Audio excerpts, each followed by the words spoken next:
एक दिन मैं कॉलेज से वापस आ रही थी कि रास्ते में दो लड़कों ने मुझे अगवा कर लिया और मेरी इज्जत लूट ली। मैं रोती हुई घर वापस आ गई, लेकिन मैंने किसी को ना बताया।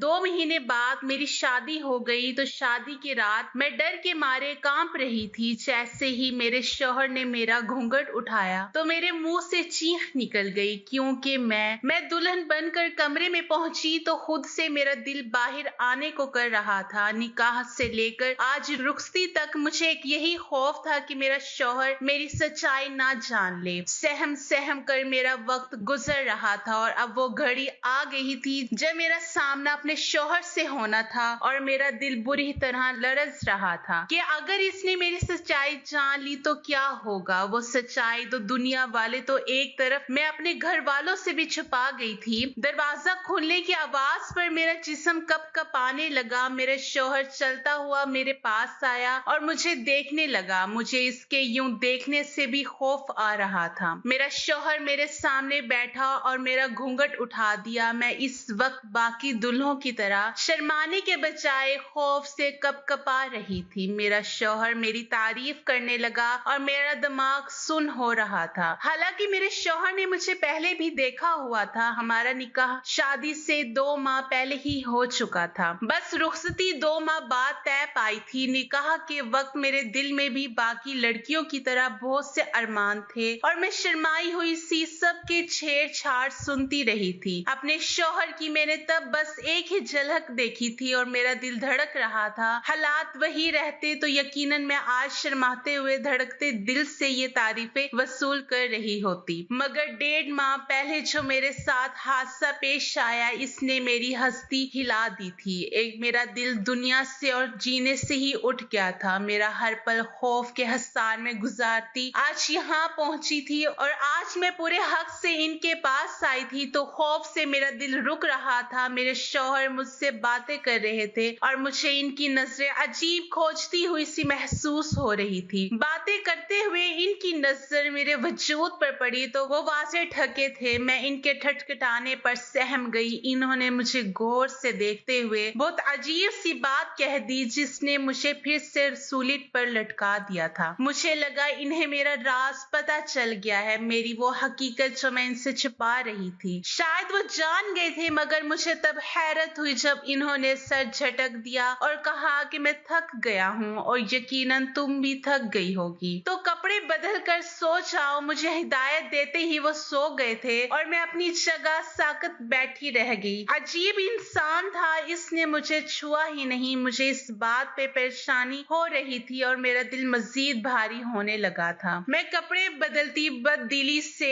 लेट गई, मगर मेरे दिमाग में ये बात जारी थी कि पहली ही रात मेरे शौहर ने मुझे छूने के बजाय इधर उधर की बातें करके सोने का कह दिया। पूरी रात मैं इसी परेशानी और खौफ से सो नहीं पाई थी। अगले रोज वलीमा था और मैं बामुश्किल अपने चेहरे पर मुस्कुराहट सजाई बैठी रही। आज भी मेरी सबने बहुत तारीफ की। बलाशबा मैं बहुत खूबसूरत लड़की थी। फिर शादी के हार सिंगार ने मेरे हुस्न में इजाफा भी कर दिया था। मुझे यकीन था आज मेरे शौहर मुझे देखकर खुद को हक जताने से बास नहीं रख पाएंगे। मैं डरी हुई थी, मगर मैं चाहती थी कि वो मुझे सराहें और अपना हक वसूल करें। इस रात मुझे ज्यादा इंतजार नहीं करना पड़ा था। शौहर कमरे में आए और इनका मिजाज भी बहुत अच्छा हो रहा था। मुझे थोड़ा बहुत डर भी लग रहा था, मगर मैं मुंतजिर भी थी। लेकिन इस वक्त मुझे शदीद धचका लगा जब मेरे शौहर ने वलीमे की रात भी यहाँ वहाँ की बातें करके सोने को कहा और खुद भी सो गए। मैं सदमे में गहरी बैठी थी। क्या मुझ में इतनी कशिश भी नहीं थी कि मेरा शौहर मेरी तरफ मुतवज्जा होता? मेरा दिल बुरी तरह से डूब रहा था। मेरी हालत अजीब सी होने लगी। पहले ही मेरे असाब पर खौफ सवार था, कहीं मेरे शौहर पर मेरी हकीकत ना खुल जाए। ऊपर से मेरे शौहर का अजीब रवैया मुझे भूखलाहट में मुब्तला कर रहा था। और फिर इसी पर बस नहीं हुआ था। मेरे शौहर बहुत अच्छे इंसान थे, मुझसे बहुत प्यार से पेश आते, मगर इन्होंने पूरा महीना गुजार दिया लेकिन कोई रिश्ते की बुनियाद नहीं रखी थी। मेरी नफ्सियात पर बहुत गहरा असर पड़ रहा था। मुझे फिर से अपने साथ हुए हादसे के बुरे ख्वाब रातों को जगाने लगे थे। मेरी हालत दिन ब दिन बिगड़ती जा रही थी। मैं हर वक्त डरी रहती। तीसरा माह शुरू हुआ तो मेरे जिस्म की साखत बदलने लगी और मुझे यही खौफ था। मैं चाहती थी इस इस वक्त से पहले मेरे शौहर से मेरा मजबूत रिश्ता बन जाए, मगर ऐसा नहीं हो पाया था और अब यकीनन मेरी हकीकत खुल जाती। मैं मुसलसल ज़हनी दबाव में रहने की वजह से मेरी हालत खराब हो रही थी। एक दिन मेरी तबीयत बहुत ज्यादा बिगड़ी तो मेरे शौहर मुझे डॉक्टर के पास ले गए। डॉक्टर ने मेरा चेकअप करके वही कहा जिसका मुझे खौफ था। वो बोल रही थी कि मैं माँ बनने वाली हूँ और मेरी प्रेगनेंसी को तीसरा महीना शुरू हो चुका है और मैं सहमी हुई सर डाल कर बैठी थी। अब यकीनन मेरे शौहर मुझसे खत्म कर लेते हैं सारे ताल्लुकात। कोई भी गैरतमंद इंसान यही करता। मेरा दिल चाहा मैं चीख चीख के रोऊं, मगर मेरा वजूद बिल्कुल बेजान और ठंडा हो रहा था। डॉक्टर साहब मेरे शौहर को हदायत दे रहे थे कि ज़हनी दबाव की वजह से मेरी हालत नासाज है और मुझे अच्छी खुराक के साथ साथ अच्छे माहौल की भी जरूरत है। वो नहीं जानते थे कि मेरा ये नाजायज बच्चा है। मेरी आंखों में 6 माह पहले हुआ हादसा किसी फिल्म की तरह चल रहा था। 3 माह पहले अपने निकाह से तकरीबन 1 माह बाद मैं एक सुबह अपने कॉलेज जा रही थी जब मुझे 2 निकाहपोश नौजवानों ने अगवा कर लिया था। मैं इस वक्त एक कदरे सुनसान जगह पर थी, इसलिए मेरी चीखों पुकार से भी कोई फायदा नहीं हुआ था और वो लड़के वहीं करीब किसी जगह ले जाकर मेरी बेबसी का फायदा उठाते ही मेरी इज्जत लूटने लगे थे। मैंने बहुत फरियाद की, मैंने बहुत वास्ते दिए, मगर वो बहरे हो चुके थे। मैं चीख चीख कर रोना चाहती थी मगर मेरी आवाज दबा ली गई थी। मैं कुछ नहीं देख पाई थी, ना मैं ज्यादा कुछ जानती थी। मुझे बस इतना याद था कि एक लड़का जिसने मेरे साथ ज्यादती की थी, इसके पूरे चेहरे पर अजीब सी शक्ल का सियाह मास्क चढ़ा हुआ था और सियाह शर्ट पर भी अजीब सा कुछ लिखा हुआ था, मगर ये सबूत इन्हें बाद में तलाश करने के लिए नाकाफी थे। इस रोज मैं नीम बेहोश थी। कुछ देर तो वहीं पड़ी रही और मुझे लगा कि मैं मर जाऊंगी। अगर ना मरी तब भी मैं अपनी जान ले लेना चाहती थी। कुछ देर बाद ही नकाबपोश लड़कों ने मुझे उसी जगह पर जाकर छोड़ दिया जहां से मुझे ले गए थे। मैं खुद को संभालती रोती धोती घर पहुंची तो छोटी बहन के अलावा कोई नहीं था। मैं अपने कमरे में जाकर बंद हो गई और फूट फूट कर रोने लगी। मुझे गम और परेशानी से बुखार हो गया था। रातों को मैं डर जाती हूँ और मुझे ख्वाब में वो निकाबपोश नजर आने लगते थे। चीख दुबाकर सिसकती तड़पती आंखों में रात काट देती, मगर कभी किसी को बताने की हिम्मत ना कर पाई थी। घर वाले मेरे ख्याल रखते थे और एक हफ्ता बुखार ने मेरे चेहरे की रौनक छीन ली थी। फिर आहिस्ता आहिस्ता मैं संभलने लगी, मगर इस सब में वो किस्सा दब गया जो मेरे साथ हुआ था। आहिस्ता आहिस्ता मैं इस तकलीफ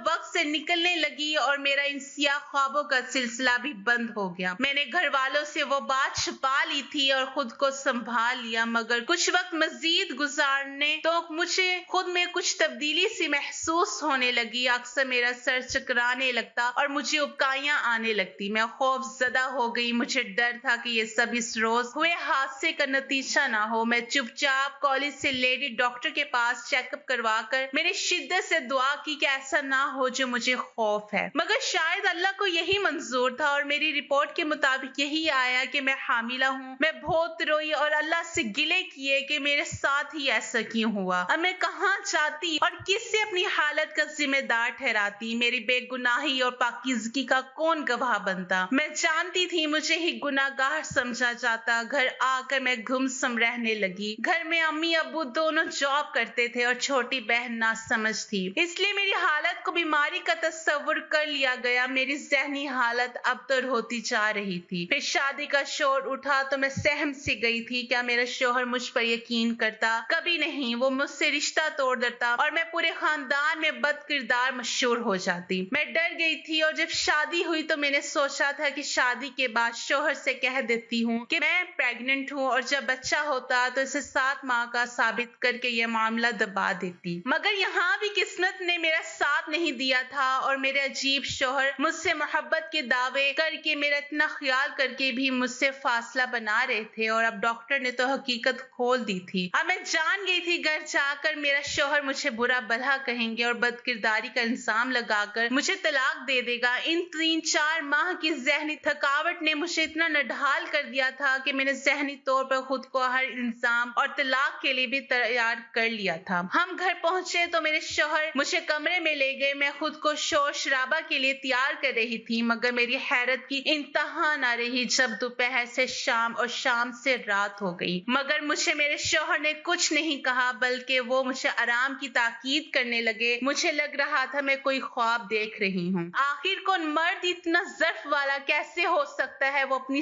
بیوی کی پریگننسی کا سن چکے تھے جس کو انہوں نے چھوا تک نہیں تھا، پھر بھی وہ پرسکون تھے. ایسا کہاں ممکن تھا؟ میں حیران تو خود تھی. مجھے ان کے ظرف پر رشک کھانے لگا اور میرے دل میں مزید ان کی محبت میں گرفتار ہونے لگی. مجھے یقین ہونے لگا جس محبت کے وہ دعوے کرتے تھے شاید وہ سچی تھی. وہ وقت گزرتا جا رہا تھا اور وہ میرا ہر طرح سے خیال رکھنے لگے تھے. میرے لیے پھل لاتے، دودھ بھی اپنے ہاتھ سے پلاتے. میں ان سب کو ان کی محبت سمجھتی رہی مگر پھر بھی کبھی کبھی مجھے ان پر شدید حیرت ہوتی. ان کے احتیاط اور اتنا خیال رکھنے پر مجھے دوبارہ کوئی مسئلہ نہیں ہوا تھا اور میں نے پریگننسی کا سارا وقت سکون سے گزارا تھا. اور پھر میں نے شادی کے 7 ماہ بعد ایک صحت مند بچے کو جنم دیا. مجھے اس بچے کی قسمت پر بھی افسوس ہو رہا تھا جو ناجائز بچہ تھا اور اس کی قسمت میں شاید باپ کی محبت نہیں تھی. سچ تو یہ تھا کہ مجھے بھی اس بچے سے زیادہ محبت یا لگاؤ محسوس نہیں ہو رہا تھا مگر میرے عجیب و غریب شوہر نے یہاں بھی مجھے غلط ثابت کیا تھا اور اس بچے کو جس کے باپ کا کچھ پتہ تک نہیں تھا اتنا پیار اور محبت دی کہ میں ساکت رہ گئی.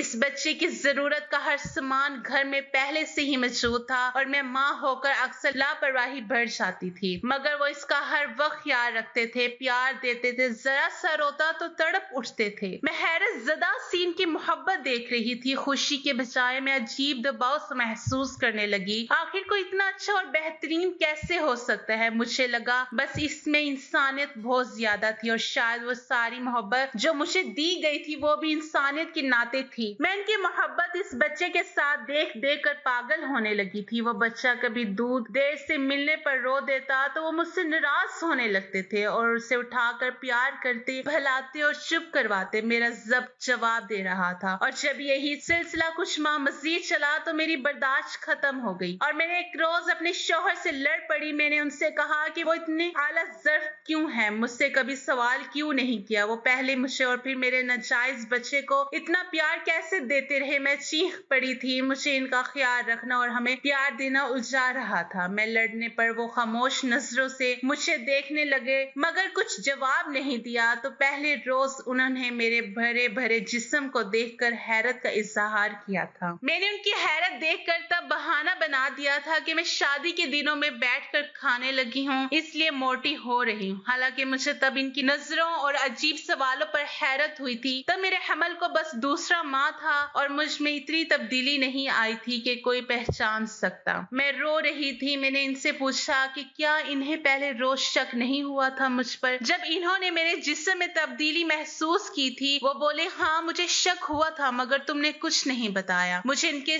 جواب پر جھٹکا لگا. میرا سر اب چکرانے لگا تھا. مجھے احساس ہوا کہ میرا شوہر واقعی یہ عجیب فطرت کے مالک ہیں. انہیں شک ہوا اور انہوں نے سوال نہیں کیا، پوچھا نہیں کہ ایسا کیوں اور کب ہوا، جاننے کی کوشش تک نہیں کی یہ میرے ساتھ کیا ہوا یا پھر میں نے ہی ان کے ساتھ بے وفائی کی ہے. پوچھا کیوں نہیں؟ میرے جھگڑنے پر وہ بولے کہ میں تمہیں آج حقیقت بتانا چاہتا ہوں. وہ سنجیدہ سے لگ رہے تھے. میں متوجہ ہوئی تھی مجھے بھی اب ان کے رویے کی حقیقی وجہ جاننی تھی اور میں اتنا تو سمجھ گئی تھی کہ کوئی ایسی بات ہے جس کی وجہ سے وہ ایسے تھے. کچھ ایسا تھا جس نے انہیں اتنا عجیب بنا دیا تھا. اس روز انہوں نے مجھے اپنی ماضی کی جو سچائی بتائی وہ مجھے اندر تک ہلا کر رہ گئی تھی. انہوں نے بتایا کہ ان کی ماں کے ساتھ اسی طرح زیادتی ہوئی تھی اور جب ان کی شادی ہوئی تو وہ ماں بننے والی تھی. انہوں نے میرے باپ کو یہ سچ نہیں بتایا بلکہ اس سچ کو اپنے اندر دبا کر رکھا اور بیاہ کر آ گئی. جب شادی کے بعد میرے باپ کو یہ حقیقت پتہ چلی بہت ہنگامہ کیا. انہوں نے میری ماں کو بد کرداری کے طعنے دیے اور بہت ذہنی اذیت دی. عجیب بات تو یہ تھی کہ وہ اپنی بیوی کو چھوڑنے کو تیار نہیں تھے. اپنی بیوی کو اپنائے رکھا، رشتہ قائم کیا مگر بس اتنا ہی ظرف بڑھا کر پائے، اس سے زیادہ وہ نہیں کر پائے تھے. حالانکہ میری ماں کے ساتھ زیادتی ہوئی تھی اور ان کا کوئی قصور نہیں تھا. وہ میرے باپ کے طعنوں اور ڈانٹ پھٹکار سنتی رہی اور سہتی رہی. پھر میں پیدا ہوا. میں ناجائز بچہ تھا اور میرا مقام کسی جائز بچے والا نہیں تھا. یہاں بھی میرے باپ نے ظرف بڑا کیا اور مجھے اپنا نام دیا. مجھے گھر میں رکھا، پڑھایا لکھایا، مگر ایک فرق رہ گیا تھا کیونکہ میں ناجائز تھا جس کی حقیقی باپ کی کوئی خبر نہیں تھی، تو مجھے اپنی ماں کے شوہر سے سگے باپ والی محبت نہیں ملی تھی۔ میرے پاس بظاہر دنیا کی ہر آسائش تھی مگر ماں باپ کا مکمل پیار اور توجہ کبھی نہیں ملی تھی۔ پھر میرے اور بھائی بہن بھی پیدا ہوئے، وہ میری ماں کی جائز اولادیں تھیں، وہ میرے باپ کی سگی اولاد تھی، اس لیے ان کا مقام الگ تھا، انہیں توجہ اور محبت ملی، ان کی شخصیت بہترین تھی۔ میں یہ فرق دیکھ دیکھ کے بڑا ہو رہا تھا اور میری ذات میں ایک بڑا خلا رہ گیا تھا، میرے اندر بہت سی برائیاں جنم لینے لگی، میرے اندر عورت کے خلاف زہر بھر گیا تھا۔ میں اپنی ماں سے اکثر لڑتا تھا، جب اپنی ماں سے یہ گلہ کرتا تھا کہ جب شادی سے پہلے ان کے ساتھ زیادتی ہوئی تھی اور انہوں نے میرے باپ کو کیوں نہیں بتایا، انہیں چاہیے تھا کہ وہ اپنے بننے والے شوہر کو پہلے سے سچائی بتاتی اور ان کے فیصلے کا حق دیتی۔ میری نظر میں میری ماں کے شوہر کا کوئی قصور نہیں تھا، میری ماں نے ان سے چھپا کر ان کے ساتھ زیادتی کی تھی، ان کے ہاتھ باندھ دیے تھے۔ حالانکہ اس مرد میں اتنا ضرف تھا کہ اس نے حاملہ بیوی کو اپنایا، ایسے رشتے ختم نہیں کیا اور یہاں تک کہ اس نے ناجائز بیٹے کو بھی اپنا نام دیا۔ اس مرد کو اگر شادی سے پہلے حقیقت کا علم ہوتا تو وہ کبھی میری ماں کو نہ چھوڑتا، ہاں مگر بس اتنا ہوتا کہ وہ اس ظلم میں رہتا کہ یہ فیصلہ اس نے اپنی مرضی سے کیا ہے۔ اس سے یہ مان ہوتا کہ میری ماں نے اس پر اعتبار کیا۔ میرے شوہر بول رہے تھے اور میں جیسے برف کی طرح بن چکی تھی، یعنی میں نے اپنے شوہر کی ماں والی قسمت پائی، تو یہ تھا وہ ماضی جس کی وجہ سے انہوں نے شک ہونے پر بھی مجھ سے سوال نہیں کیا، بلکہ حقیقت پتہ چلی تو لڑنے یا مارنے کے بجائے دل سے اپنا لیا۔ میرے شوہر نے میری طرف دیکھا اور مجھ سے کہا کہ میرا تم سے یہی سوال ہے، تم نے مجھ سے کیوں چھپایا؟ وہ سب کیا تم اس سب میں شامل تھی؟ کیا تمہارا کسی سے ناجائز تعلق تھا؟ میں ان کے سوالات پر تڑپ اٹھی تھی۔ میں نے جلدی سے نفی میں سر ہلا کر انکار کیا اور انہیں یقین دلانے لگی کہ ایسا کچھ نہیں ہے۔ میں نے قسم کھائی اور کہا میں بے قصور ہوں، میں نقاب پوش نوجوانوں کو نہیں جانتی، ان کی شکل تک نہیں دیکھی، میں پاکیزہ ہوں اور میرا کبھی کسی غیر مرد سے ایسا کوئی تعلق نہیں تھا۔ میں نے اپنے دل میں اگر کسی کو رکھا تھا وہ میرا شوہر تھا۔ میرے یقین دلانے پر وہ بولے کہ جب ایسا تھا تو کیوں چھپایا خود کو؟ خود کیوں نہیں بتایا؟ تمہارے ساتھ تو زیادتی ہوئی تھی، تم تو خود بھی مظلوم تھی، پھر کیوں خوف زدہ تھی؟ کیا بات تھی آخر؟ کیوں میری ماں والی بے وقوفی دہرائی؟ میں ان کے سوالات پر نڈھال سی ہوگی، میں انہیں کیا بتاتی کہ عورت صرف الزام تراشی سے ڈرتی ہے؟ مجھے بھی یہی خوف تھا، مجھ پر یقین نہیں کیا جائے گا، میرے پاس کوئی ثبوت نہیں تھا اور میں ان کو کیا بتاتی کہ آج کے دور میں سے اعلیٰ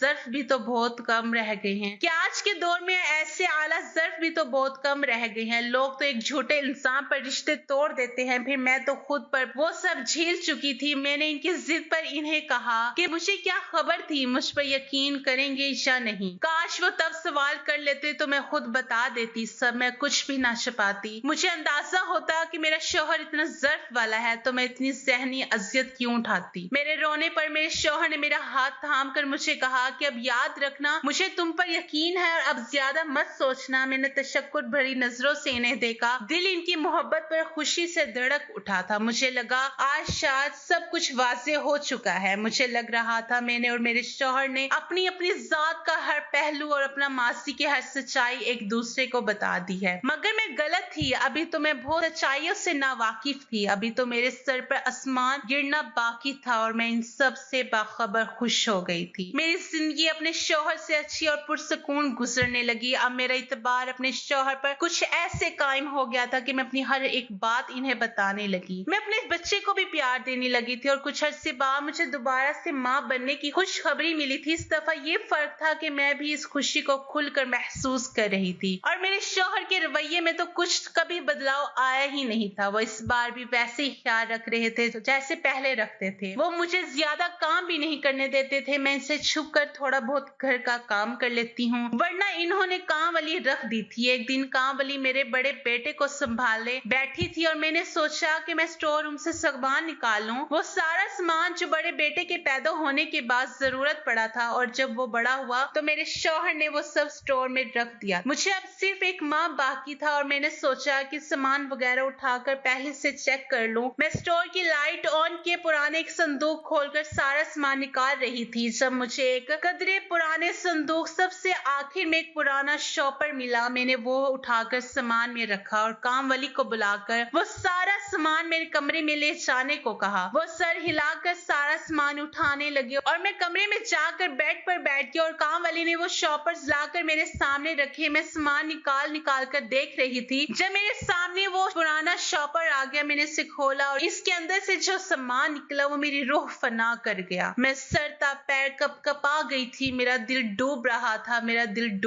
था। मैं यकीन करने को तैयार नहीं थी। ऐसे कैसे हो सकता था? मेरा शौहर तो एक अजीम इंसान था। तो फिर मेरे सामने पड़ा ये सामान इसकी शख्सियत का कौन सा पहलू था? मेरे शौहर आए तो मैंने इनका गिरबान पकड़कर वो सियाह शर्ट और सियाह मास्क इनके मुंह पर दे मारा। मुझ पर आज ये इंकशाफ हुआ था कि मेरे साथ ज्यादती करने वाला कोई और नहीं, मेरा अपना शौहर था। मैं सदमे की शिद्दत से चीख रही थी कि इसने मेरे साथ ऐसा क्यों किया, मुझे ज़हनी अजियत क्यों दी। वो बोली कि तुम मेरी निकाह में, मैंने कोई गुनाह नहीं किया, मैं बस तुम्हें आजमाना चाहता था। मैं जानना चाहता था कि तुम मुझे सच्चाई बताती हो या नहीं। इनकी बात पर मुझे धक्का सा लगा था। सिर्फ आजमाने के लिए इस इंसान ने मुझे अजियत दी। अपने शौहर की सच्चाई जानने के बाद मुझे सारा वक्त याद आया जो मैंने ज़हनी और जिस्मानी अजियत में गुजारा था। अगर मुझे इनकी सारी सच्चाई मालूम ना होती तो मैं तो सारी जिंदगी ऐसी अजियत में रहती। मेरे दिल में इनकी मोहब्बत एकदम से खत्म हो गई थी। मेरा दिल कर रहा था मैं ये घर छोड़कर कहीं चली जाऊं और वापस ना आऊं। मैंने घर छोड़कर जाने का इरादा किया तो मेरे बच्चे ने मेरा कदम झगड़ लिया था। जैसे भी थी मैं इनकी माँ थी और वो मेरा बच्चा, जिससे मैं नाजायज समझकर इसे सही बच्चों की तरह इसका हक और इसकी मोहब्बत भी ना दे सकी। अब तक मुझे इसका दुख हो रहा था। इस बच्चे ने अब तक नाजायज ही जैसा वक्त गुजारा था। मुझे शौहर से शदीद नफरत महसूस हो रही थी, लेकिन मेरे पास वापसी का कोई रास्ता नहीं था। वो नफ्सियाती मरीज था और कुछ भी इसके ऊपर जो गुजरी, जिस तरह से इसका बचपन गुजरा, इन सब हालात ने इसे ज़हनी मरीज बना दिया। मैं इनके बचपन के हालात को सोच रही थी कि अगर मैं इन हालात से गुजरती तो शायद मैं भी इसी तरह ज़हनी मरीज बन जाती, क्योंकि जब से मेरे साथ वो हादसा हुआ था तब से मेरा ज़हनी मरीज बनने में कोई शक नहीं था। अगर मुझे हकीकत मालूम ना हो जाती। आज मैं रो रही थी, बहुत रो रही थी। मैं जिसे आला ज़र्फ समझती रही, मेरी बर्बादी का जिम्मेदार वो खुद था और मैं इससे भी पहले की तरह बेबस थी और इसके साथ रहने पर मजबूर थी, क्योंकि मैं इसके बच्चों की माँ थी और अपने बच्चों को छोड़कर मैं इन्हें इनके बाप जैसा नहीं बनाना चाहती थी। तो दोस्तों, ये थी हमारी आज की कहानी। उम्मीद है आपको आज की कहानी पसंद आई होगी। कहानी अच्छी लगी तो लाइक और शेयर जरूर कीजिएगा और हमारे चैनल को जरूर सब्सक्राइब कीजिएगा ताकि हर आने वाली वीडियो को नोटिफिकेशन बर वक्त आपको मिल सके। शुक्रिया।